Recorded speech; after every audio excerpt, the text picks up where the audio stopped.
Irmãos, vamos abrir a palavra em dois textos nessa noite.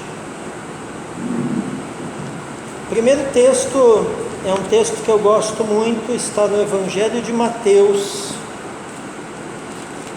capítulo de número 10, verso 32 e 33, irmãos. Amém? Mateus, capítulo 10, verso 32 e 33. Diz assim: Portanto, todo aquele que me confessar diante dos outros, também eu o confessarei diante de meu Pai que está nos céus.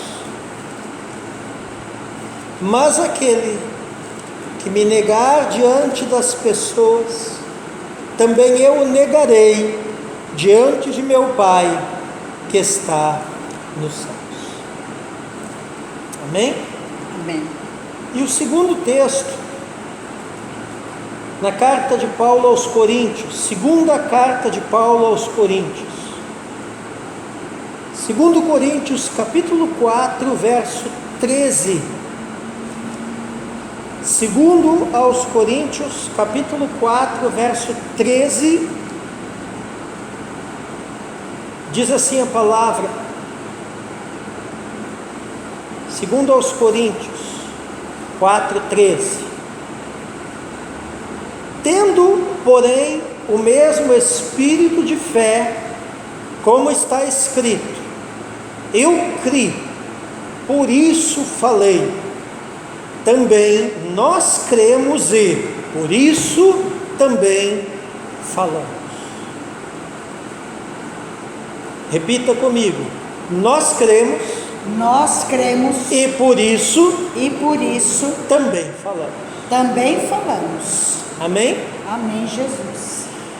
Hoje, irmãos, eu quero trazer um tema ao espírito de vocês, que é o resgate da confessionalidade da igreja. O resgate da confessionalidade da igreja. O que é confessionalidade, pastor? Ora, é simplesmente a igreja ser uma igreja confessante. É simplesmente a igreja ser uma igreja, como Paulo fala aqui em 2 Coríntios 4, 13, que porque crê, confessa, porque crê, também fala. Amém? E nós vemos que esse coração confessional é o próprio coração de Deus. Porque o Senhor Jesus, no Evangelho de Mateus, capítulo 10, versos 32 e 33, que nós lemos, fala também de confessar diante do Pai que está nos céus, aqueles que o confessam diante dos homens que estão na terra.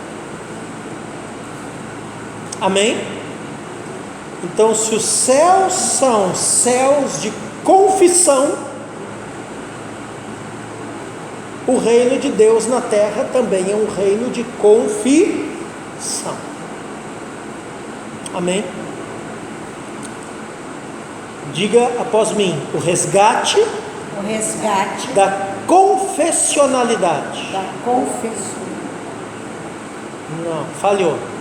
De novo: o resgate da confessionalidade da igreja. Amém? Confessionalidade, qualidade de quem confessa.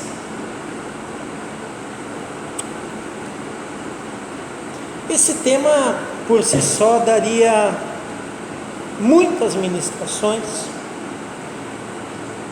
mas eu quero começar trazendo uma reflexão aos irmãos, muito curta nessa noite, E eu quero começar dizendo o seguinte, que verdadeiro cristianismo sempre foi caracterizado por decisão. Uma das maiores características dos verdadeiros cristãos foi, é e sempre será a decisão. Por que isso? Porque Deus é um Deus de decisão, e quem é filho de Deus tem as características do seu Pai. Veja bem, Deus decidiu pelos seus na eternidade. Deus decidiu pelos seus na eternidade para que pudéssemos decidir por Ele em Cristo na atualidade.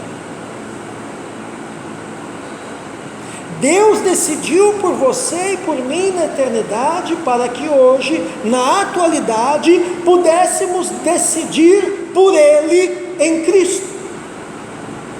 Efésios capítulo 1, verso 4, 5 e 6 está escrito: antes da fundação do mundo, Deus nos escolheu nele para sermos santos e irrepreensíveis diante dele. Em amor, nos predestinou para ele, para sermos adotados como seus filhos por meio de Jesus Cristo, segundo o propósito de sua vontade, para louvor da glória de sua graça, que ele nos concedeu gratuitamente no amado. O que Paulo está falando aqui aos irmãos da igreja em Éfeso? Está falando simplesmente isso, que Deus decidiu por mim, por você, por nós, pelos seus, pelo seu povo, antes da fundação do mundo, ou seja, na eternidade, e nos predestinou em amor para que na atualidade nós, não por força própria, porque de nós mesmos nada temos, porque a depravação é total, mas para que nós, aleluia, por Ele, em Cristo, decidíssemos hoje, na atualidade. Amém? Está bem claro isso, irmãos? Glória a Deus. Então, o cristianismo é caracterizado, irmão Hélio, por decisão. O cristianismo não é fé de indecisos, até mesmo porque indecisos não têm fé.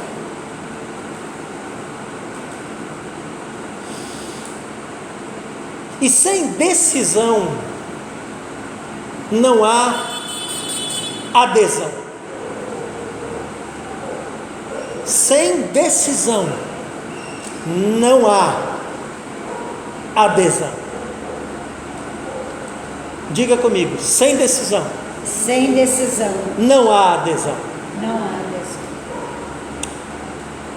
Josué capítulo 24, verso 15, nos mostra isso claramente. Quando diz: mas se vocês não quiserem servir o Senhor, escolham hoje a quem vão servir. Se os deuses a quem os pais de vocês serviram do outro lado do Eufrates, ou os deuses dos amorreus em cuja terra vocês estão morando, eu e a minha casa serviremos o Senhor. Havia uma firme decisão no coração do patriarca Josué, e porque ele foi um homem decidido, ele aderiu ao Senhor,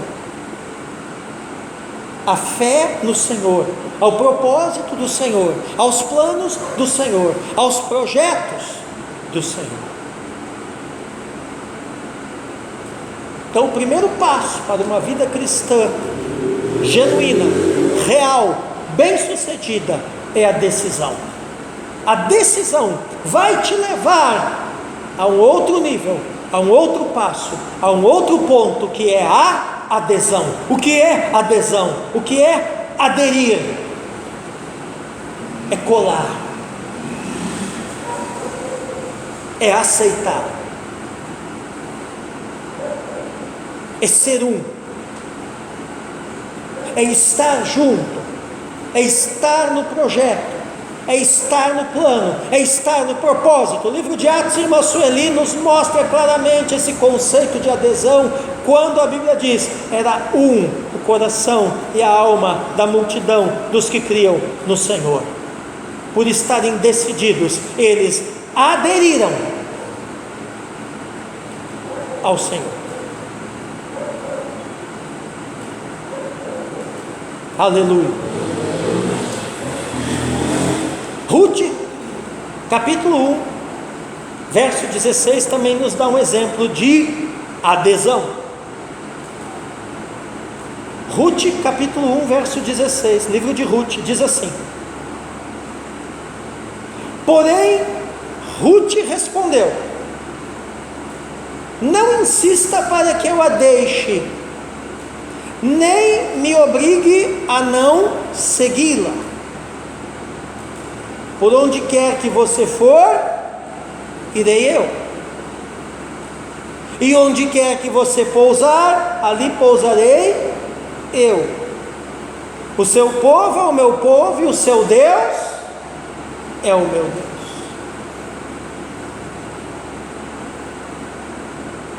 Outro versículo que nos mostra claramente alguém que decidiu posicionar, e por posicionar-se, aderiu ao povo e ao Deus de Noemi. Aleluia. E outro detalhe, viu, irmãos? Ruth aqui nos ensina: não tem como aderir ao Deus sem aderir ao povo de Deus.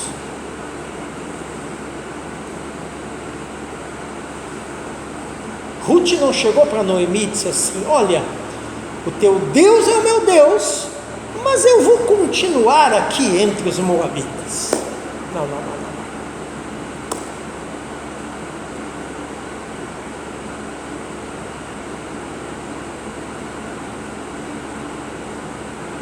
Josué não disse ao povo: olha,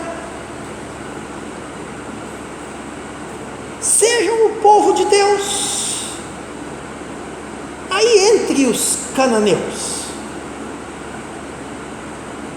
Não. Olha aqui para mim. Olha aqui para mim. Decisão, adesão. E aderir a Deus é aderir também ao povo de Deus, com todas as suas qualidades e com todos os seus problemas e defeitos.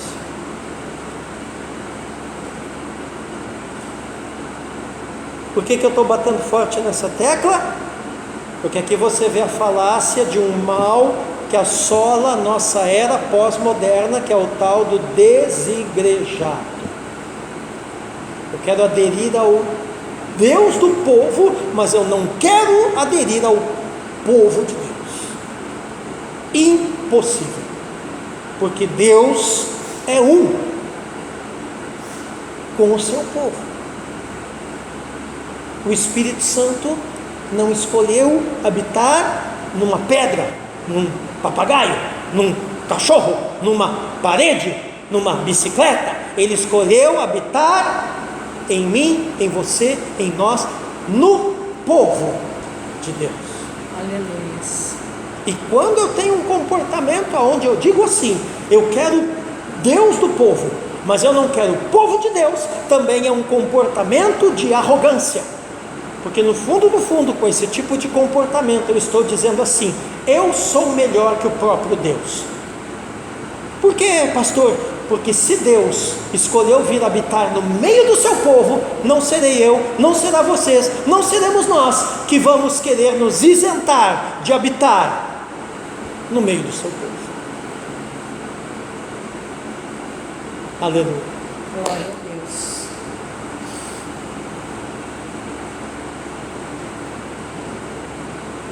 Hoje Deus falou uma coisa interessante comigo. Isso não está no esboço aqui. Eu não contei nem para a pastora antes. Você sabe que nos 5 ministérios, o meu ministério é de mestre. É o 5º dedo, né? Da mão.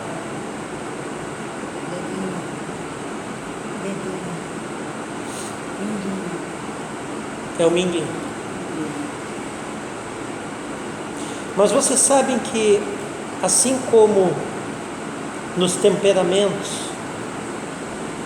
colérico, fleumático, sanguíneo, melancólico, né? Vocês sabem os 4 tipos de temperamentos, as 4 classificações de temperamento.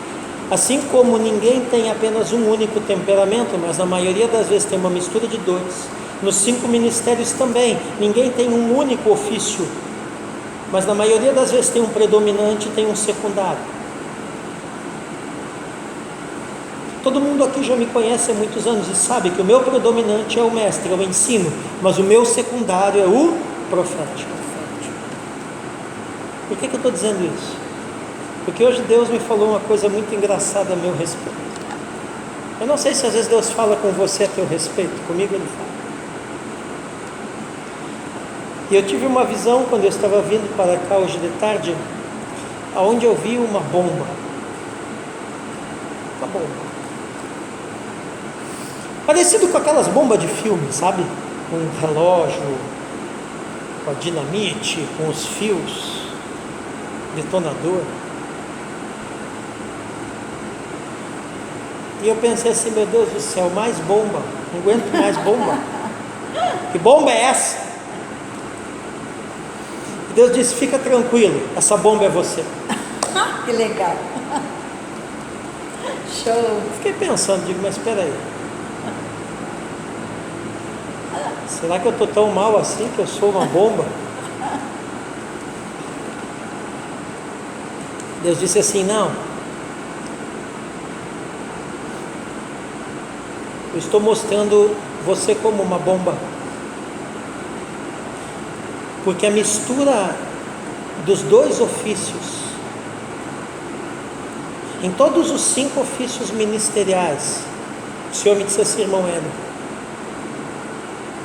a mistura mais explosiva que existe é o ofício de mestre com o de profeta.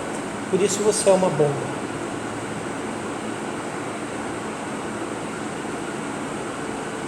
Eu disse, mas por quê? Isso tudo aqui hoje de tarde. E o Senhor me disse assim, sabe por quê?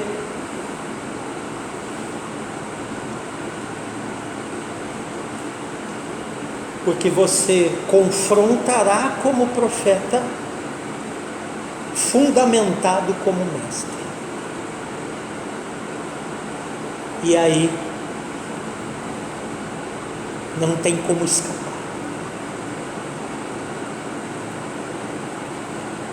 E eu estou dizendo isso, vocês já estão acostumados, glória a Deus, amém? Aleluia. Mas eu estou dizendo isso porque esses tempos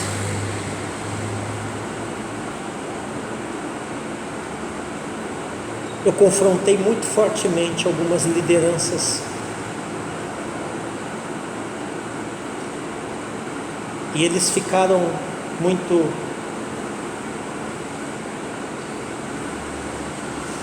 chocados.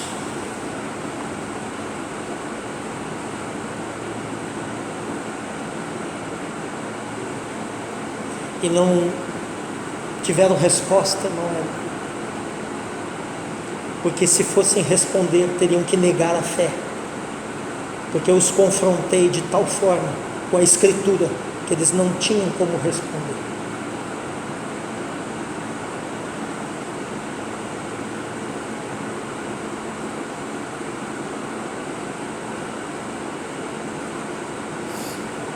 Ore por mim.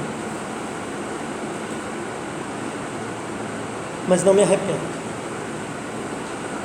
Porque às vezes, irmãos, essas coisas são necessárias para que algumas áreas do corpo tomem um choque de realidade para certas coisas.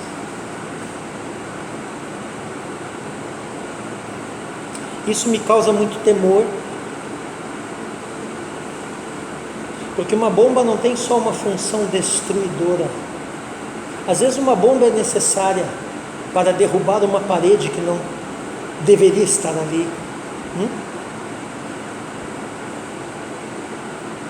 Para mudar o curso de uma água, de algo que vai causar uma destruição maior. E o Senhor me disse assim: o teu desafio agora é aprender a lidar com isso.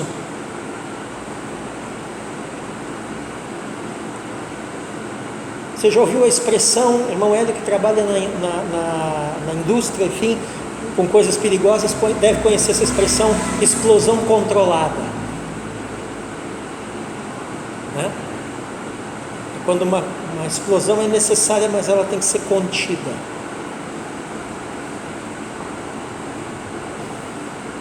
E eu estou... Peço que os irmãos me ajudem em oração, porque eu preciso... daqui para frente aprender a lidar com isso. Eu acho que eu explodi um pouco demais dias atrás. Mas, enfim, a gente vai aprender. Mas olha aqui, estou falando do resgate da confessionalidade da igreja. Decisão, adesão. E adesão ao Deus do povo e ao povo de Deus. Amém? Amém. Então, sem adesão, não há posicionamento. A palavra é clara, Mateus 5,37, que a irmã Sueli gosta muito desse versículo. Mateus 5,37 diz que a palavra de vocês seja sim, Sim. sim, não, Não. não. O que passar disto vem do maligno. Do que Jesus está falando aqui? Posicionamento. Tiago 1, versos 6, 7 e 8, olha ali, ó. Diz assim: peça, porém, com fé, em nada duvidando, pois o que duvida é semelhante à onda do mar, impelida e agitada pelo vento. Que uma pessoa dessas não pense que alcançará do Senhor alguma coisa, sendo indecisa e inconstante em todos os seus caminhos. Então, o que nós não podemos ser, irmãos? Homens e mulheres indecisos e inconstantes.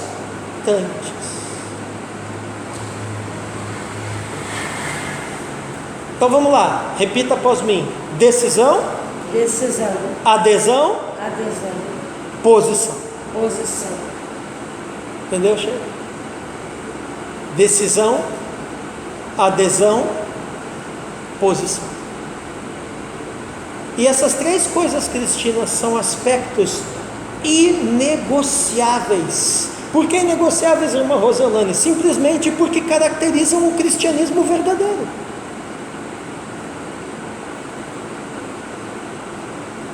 Todos esses aspectos, decisão, adesão, posição, sempre foram exteriorizados, sempre foram manifestados para o lado de fora, pela igreja, numa coisa chamada confessionalidade. E aonde que está a confessionalidade na Bíblia? O pastor está ministrando isso é aquelas coisas de teologia da cabeça dele. Não, está na Bíblia. Quer ver a confessionalidade na Bíblia? Hebreus 10, 23. Diz assim, Hebreus 10, 23. Guardemos firme a confissão da esperança, sem vacilar, pois quem fez a promessa é fiel.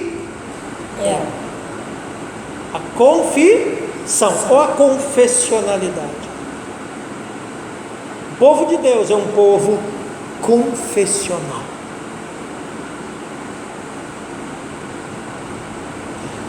Pastor, mas não entendi ainda direito. O que é essa palavrona, né? Um palavrão, na verdade, no bom sentido, né? O que é essa palavra confessionalidade? Irmãos, podemos definir como um conjunto de crenças, princípios, símbolos e práticas que se expressam na vida de uma pessoa ou de um grupo.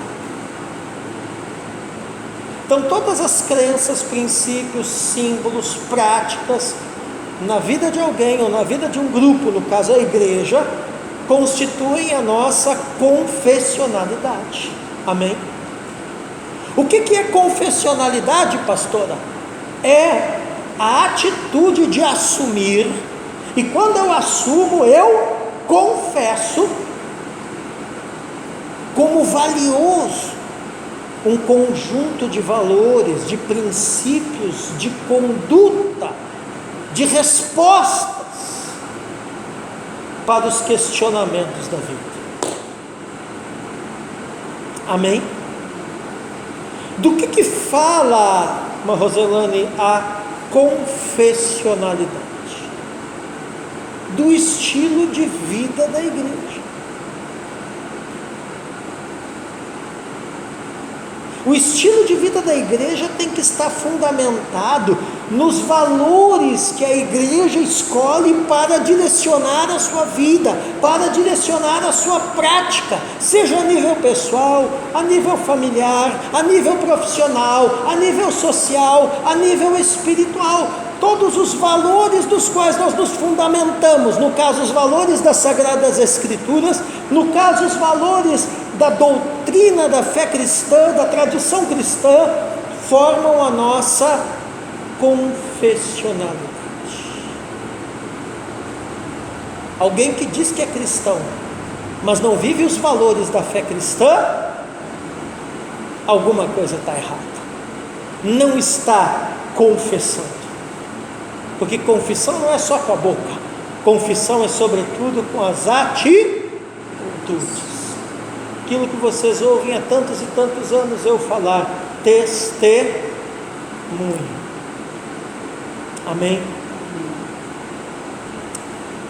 E já indo para o fim. Então esse texto de Hebreus 10, 23, né? Vamos ler de novo.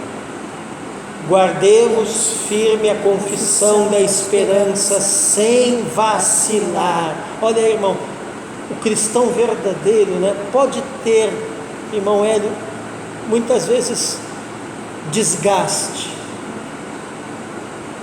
mas não vacila. Glória a Deus. Não vacila. Sem vacilar. Pois quem fez a promessa é Fiel. Glória a Deus.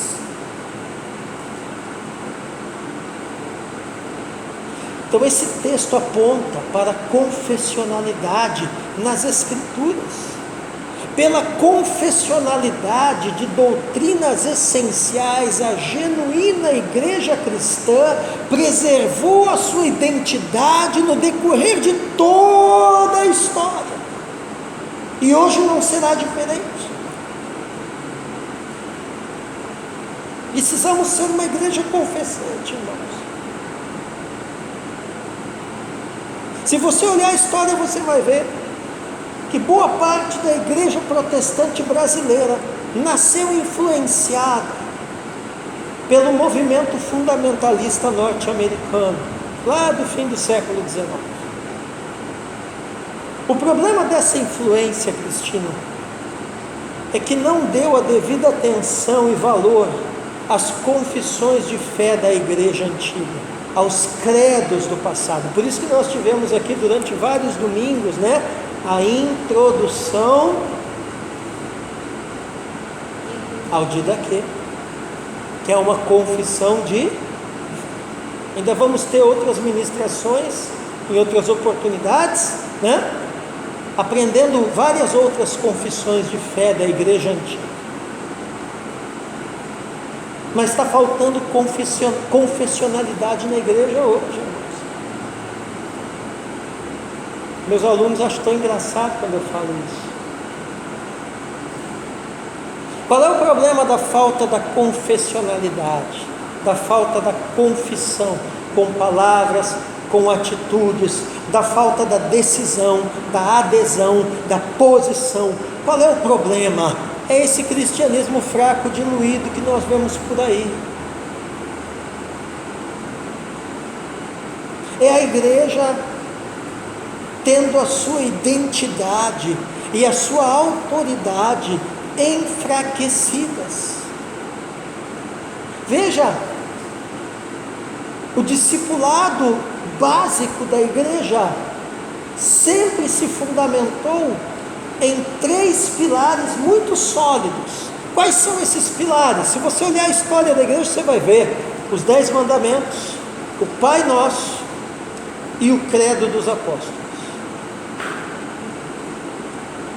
Você olhar a história da igreja, no decorrer da sua jornada, durante a maior parte da sua trajetória, a igreja sempre se fundamentou, sempre se balizou nesses 3 níveis fundamentais de ensino: 10 mandamentos, Pai Nosso e a confissão ou o credo dos apóstolos. Ainda que a maioria da igreja brasileira tenha se desenvolvido com uma rejeição, ou no mínimo uma superficialidade desses pilares, precisamos resgatar esse ensino. Que ensino? Das confissões de fé. Porque uma igreja confessante é uma igreja que tem decisão, adesão e posição. E uma igreja decidida, aderente e posicionada é uma igreja forte. Amém. Aleluia. Glória a Deus. O que são confissões de fé? Documentos que contêm ensinos essenciais para guiar a igreja, fundamentados, é claro, nas Escrituras. Veja que confissões de fé falam, irmão Hélio, da doutrina cristã. A igreja cristã não seria igreja sem a doutrina cristã.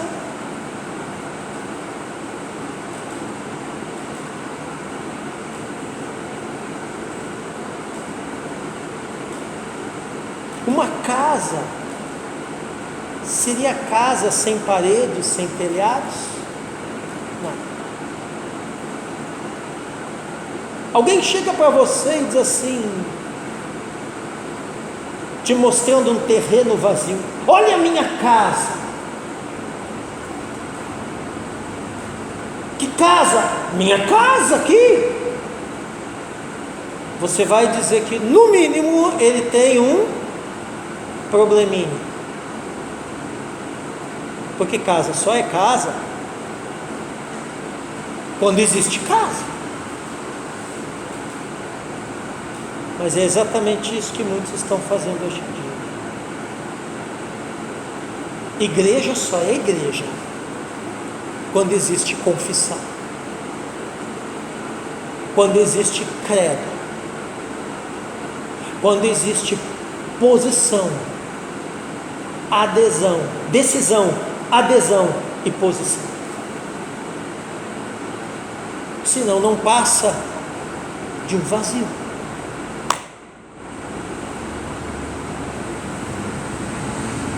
Então, quero encerrar dizendo isso.